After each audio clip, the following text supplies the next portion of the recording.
आपको करनी बोलिए बेहड़ वाली मैया की जय, सियावर रामचंद्र भगवान की जय। सभी को राधे राधे बोलिए। राधे राधे। आदो राम तपोवनादि गमनं हत्वा मृगं कांचनं वैदेही हरणं जटायु मरणं श्रीसुग्रीव संभाषणं बाली निर्दलनं समुद्रतरणं लंकापुरी दाहनं पश्चाद् रावण कुंभकर्ण हननम् एतद् रामायणम्। बोलिए सियापति रामचंद्र भगवान की जय, गोस्वामी तुलसीदास की जय, जिन्होंने श्री रामचरितमानस की रचना की है। आइए कथा का आगाज इस दोहे के साथ कि जय सजीव जग अचरचर नारी पुरुष असनाम ते निज निज मर्जाद तजे भय सकल बस काम सियापति राम जय जय राम। देखिए संसार में स्त्री पुरुष नाम वाले जितने चराचर प्राणी थे सब मर्यादा को छोड़कर कामदेव के वश में हो गए। ये उस समय की घटना है जब महादेव जी की तपस्या से जगाने हेतु कामदेव को लाया गया है देवगणों के कहने पर, ताकि महादेव जी अपने तप से बाहर आए, अपने योग से बाहर निकले और मैया पार्वती से विवाह के हेतु तैयार हो जाएं, ताकि पुत्र उत्पन्न हो उनके मिलन से और फिर ताड़कासुर का वध किया जाए। इसलिए ऐसा कामदेव ने संपूर्ण सृष्टि को काममय कर दिया है कि सबके हृदय मदन अभिलाषा लता निहार नचहि तरु शाखा नदी उमगे अम्बधु कहीं धाई संगम करहि तालाब तलाई।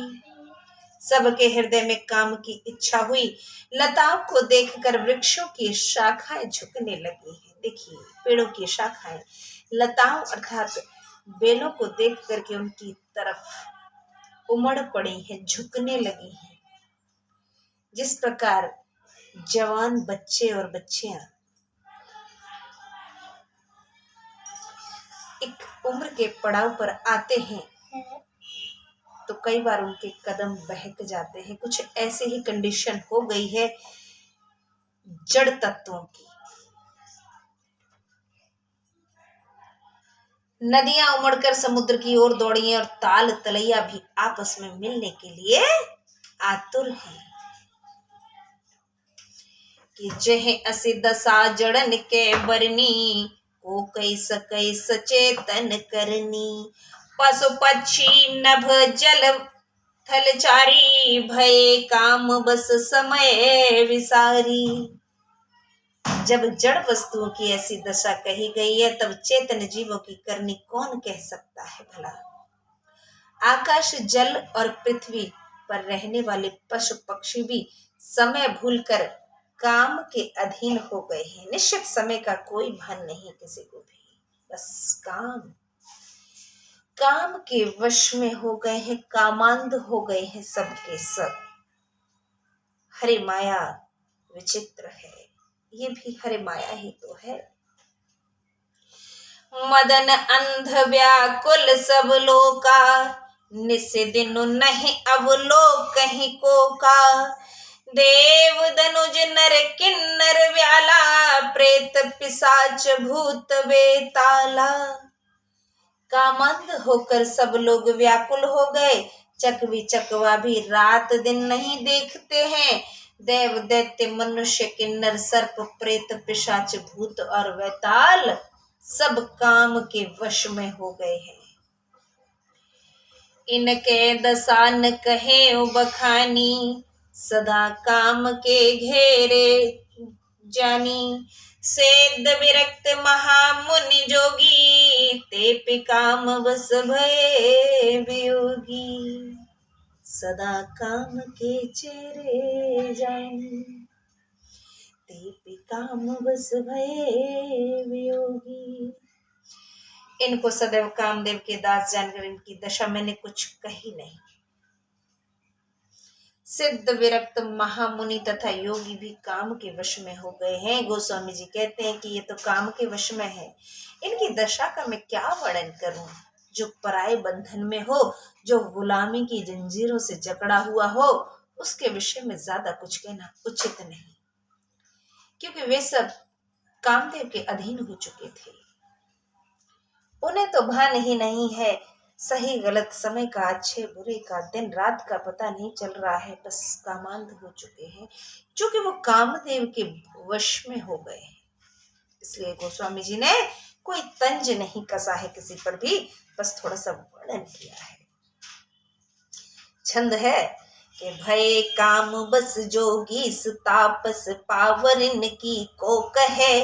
देख ही चराचर नारमय, जे ब्रह्ममय देखत रहे। अब लाभ लो कहीं पुरुषमय, जग पुरुष सब अब लामयम।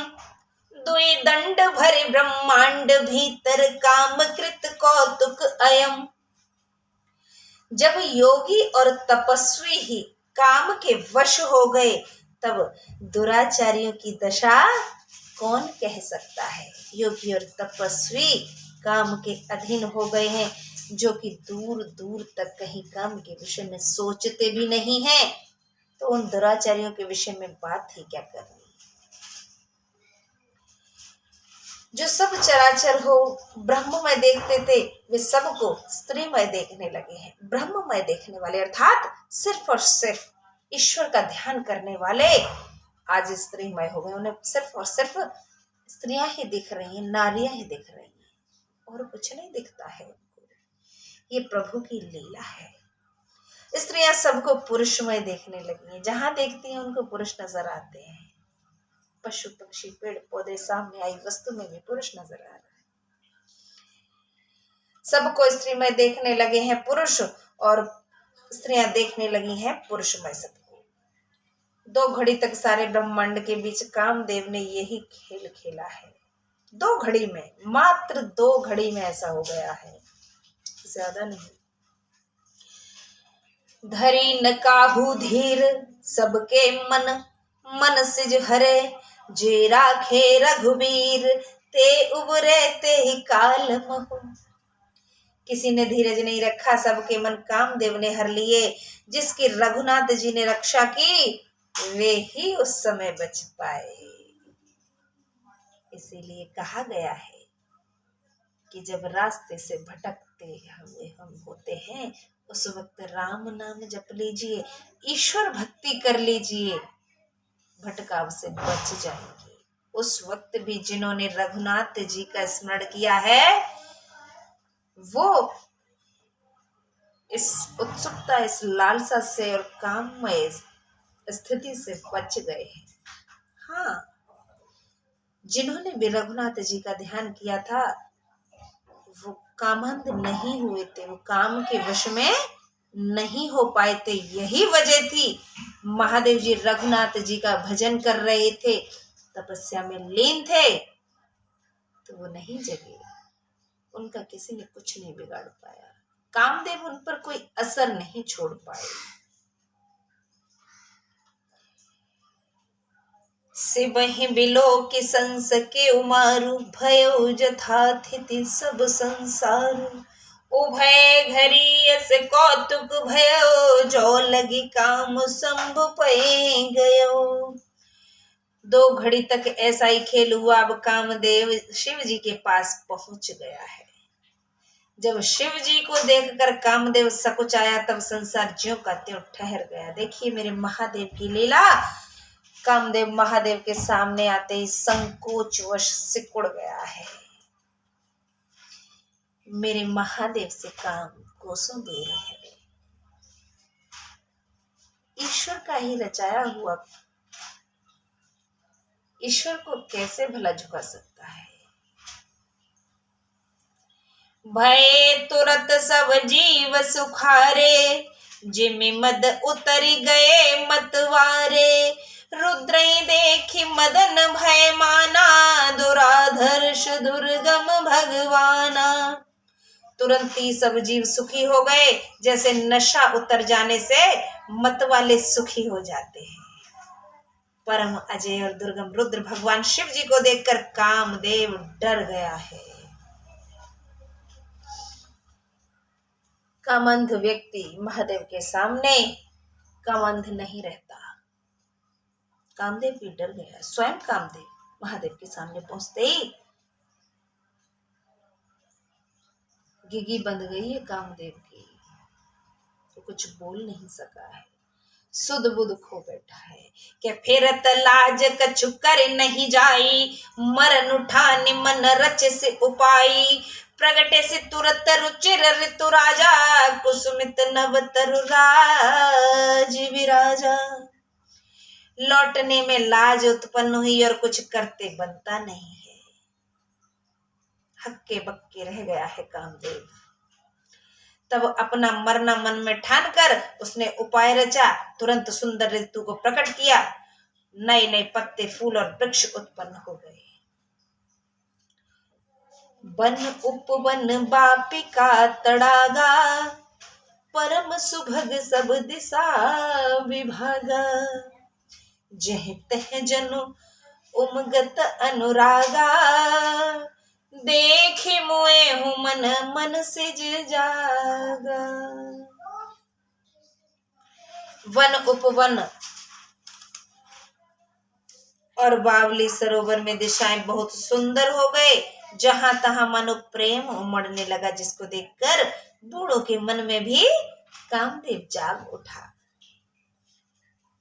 जागई मनोभव मुए मन बन सुभगता न परे कही।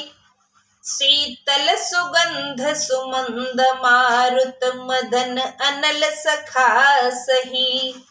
विकसे सरिन बहु कंज गुंजत पुंज मंजुल मधुकरा।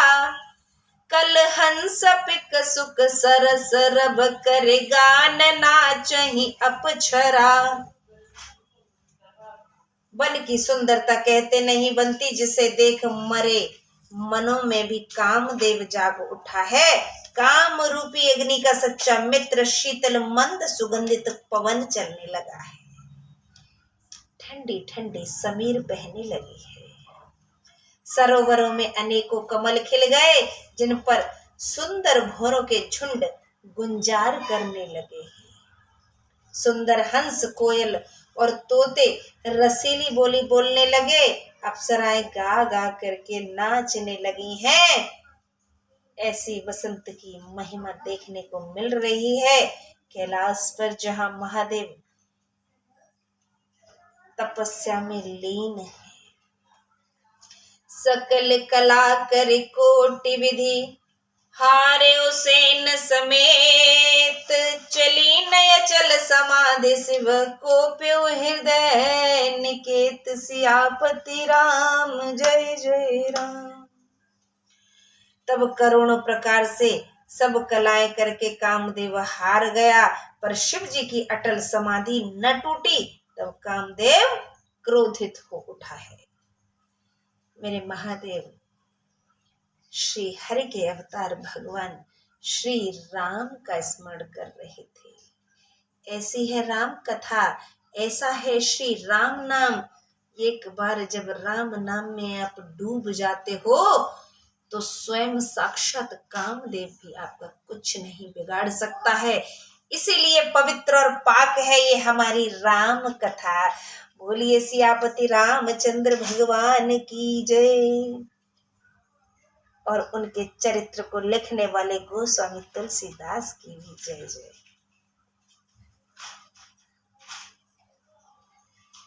देखि रसाल बिटप बरसाखा, तेहि पर चढ़्यो मदन मन माखा।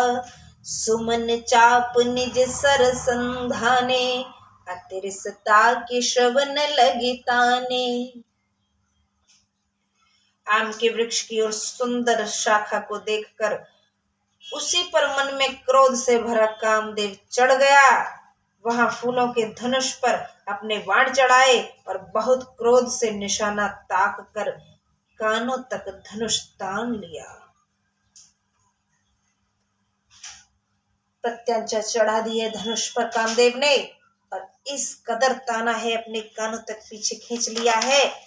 इतना टाइट खींचने पर बाण का निशान जो है वो अचूक रहेगा। छाड़े विषम बिसिख उर लागे, छूट समाधि शंभु तब जागे। भयो ईस मन क्षोभ विशेषी, नयन उघार सकल दिस देखी। वे छोड़े हुए कठिन बाण हृदय में लगे। मेरे महादेव के हृदय में कामदेव ने बाण छोड़े हैं। कामदेव ने देवताओं के आह्वान पर सृष्टि को बचाने हेतु ऐसा किया था, कुछ गलत नहीं किया था।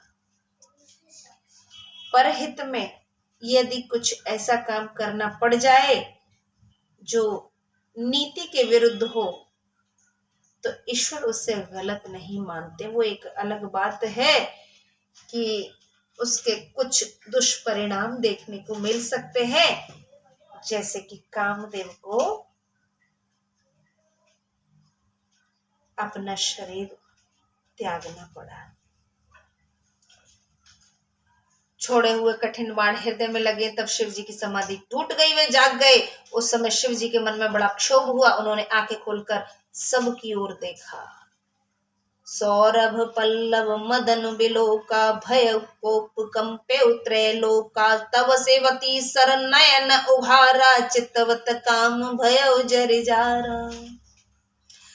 आम के पत्तों में कामदेव को देखते ही ऐसा क्रोध प्रकट हुआ कि तीनों लोग कांप उठे। तब शिव जी ने तीसरा नेत्र खोला, देखते ही कामदेव जलकर भस्म हो गया है। ही एक ही आंखों से देखा है महादेव जी ने। दोनों नेत्रों से जब देखा कोई नजर नहीं आया है। तीसरा नेत्र क्रोध से खुल गया कि आखिरकार है कौन मेरी तपस्या को भंग करने वाला।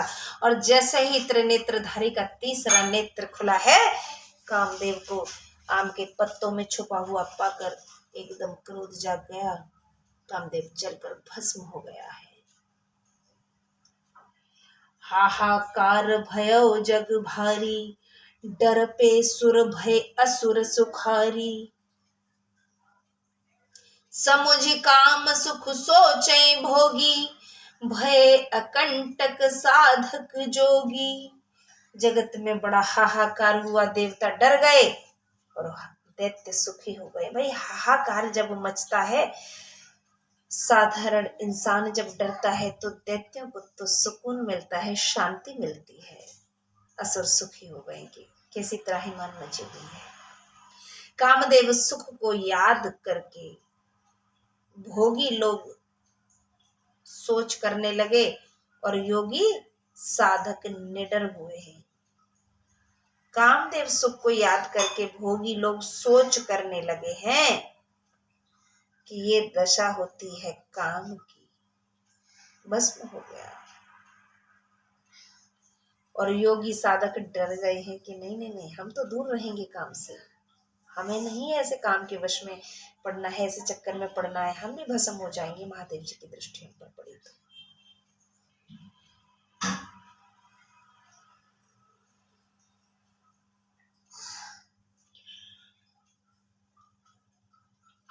भोगी लोग सोच करके डरने लगे हैं और योगी साधक निडर हुए हैं।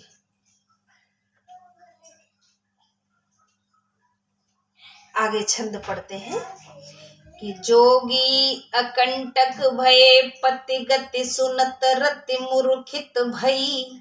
रोदति बदति बहु भांति, करुणा करति शंकर पहि गई। अति प्रेम कर बिनती, विविध विधि जोरी कर सन्मुख रही। प्रभु आशुतोष कृपाल शिव अबला निरखी बोले सही। योगी निष्कपट हुए कामदेव की स्त्री रति अपने पति की यह दशा सुनते ही मूर्छित हो गई है। रोती चिल्लाती और अनेक प्रकार से करुणा करती हुई शिव जी के पास गई और अत्यंत प्रेम से हाथ जोड़ती है। हाथ जोड़ अनेक प्रकार से विनती करके सामने खड़ी हो गई। शीघ्र प्रसन्न होने वाले दयालु महादेव जी स्त्री को देखकर सुंदर वचन बोले हैं।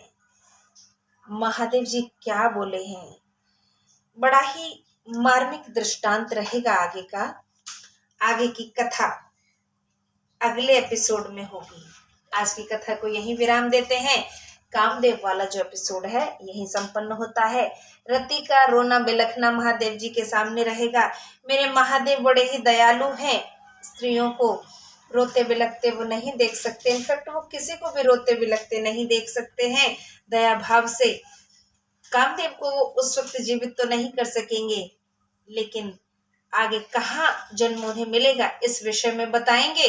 द्वापुर में जाकर के भगवान श्री कृष्ण के नाती पोते के रूप में ही, मेरे ख्याल से प्रद्युम्न के रूप में ही उन्हें अवतरित किया जाएगा। तो आगे की कथा आगे जानेंगे। गोस्वामी जी क्या लिखते हैं ये तो मैं बता रही हूँ, जो कि मैंने देखा सुना है।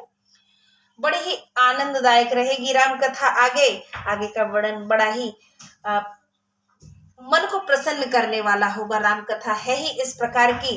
और देखिए, बार बार हमने देखा और सुना है, महादेव जी भी भगवान श्री रघुनायक का ध्यान करते हैं, काम भी उनका कुछ नहीं बिगाड़ सका था।